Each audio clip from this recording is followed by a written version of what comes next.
कर्नाटका चुनाव में बीआरएस ने कांग्रेस की जमकर मदद की थी और अब इस चुनाव में कांग्रेस अपना कर्ज उतार रही है, क्योंकि कर्नाटक में भरपूर खजाना ये तेलंगाना की जनता से लूटा हुआ माल कर्नाटका में कांग्रेस को दे दिया गया ताकि वहां कांग्रेस जीत जाए, फिर उसको मिलकर के तेलंगाना में जिल जाए। ये बीआरएस खेल करती है भाइयों। मैं आज पहली बार एक रहस्य खोलने जा रहा हूं। खोल दूं? सच बता दूं? बता दूं? बता दूं भाइयों? पहले कभी नहीं बताया, आज बता देता हूं।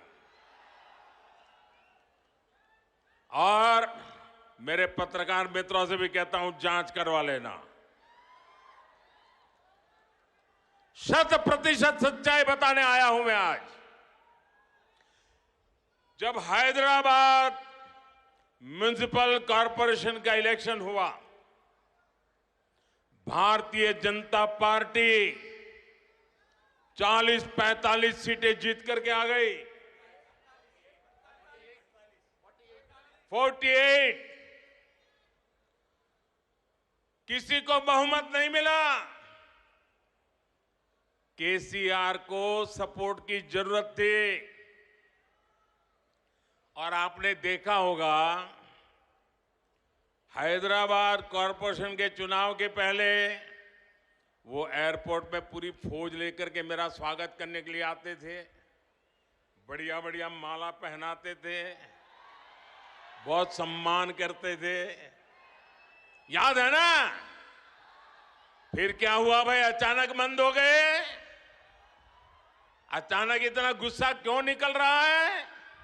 इसका कारण यह है कि हैदराबाद के चुनाव के बाद, ये भी तारीख चेक कर ले मीडिया वाले, वो दिल्ली मुझे मिलने आए, बहुत बढ़िया मुझे शाल उड़ाई, बहुत मुझे आदर किया और इतना प्यार दिखाया, इतना प्यार दिखाया, ये केसीआर के कैरेक्टर में ही नहीं है।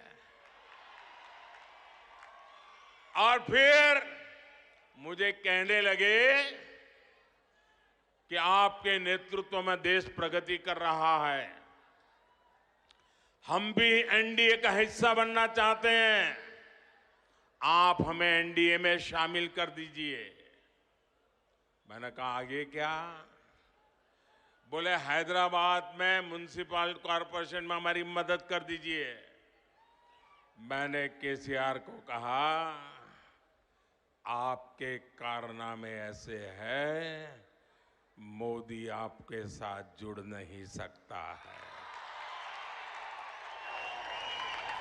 हैदराबाद में हमें विपक्ष में बैठना पड़ेगा तो बैठेंगे। केसीआर की सरकार हमारे कार्यकर्ताओं पर जुल्म करेगी तो जुल्म सहेंगे, लेकिन हम तेलंगाना की जनता से दगा नहीं कर सकते हैं। भले तेलंगाना की जनता ने हैदराबाद में हमें पूर्ण बहुमत दे दिया, लेकिन 48 सीट भी तेलंगाना का भाग्य बदलने की शुरुआत है। और मैंने उनसे हर प्रकार से मदद करने का इनकार कर दिया। उनको एनडीए में एंट्री देने से इनकार कर दिया। उसके बाद उनका दिमाग फटका। फिर तो वो भांति भांति से दूर भागने रहे। मैं भ्रष्टाचार के सवाल पूछने लगा, फिर एक बार दोबारा आए। वो मुझे कह रहे हैं कि मोदी जी मैंने बहुत काम कर लिया, अब मैं सारा कारोबार केटीआर को दे देना चाहता हूं।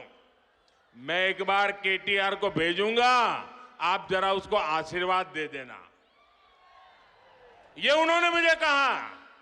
मैंने कहा केसीआर, ये लोकतंत्र है, तुम कौन होते हो बेटे को राजगादी दे? तुम राजा महाराजा हो क्या?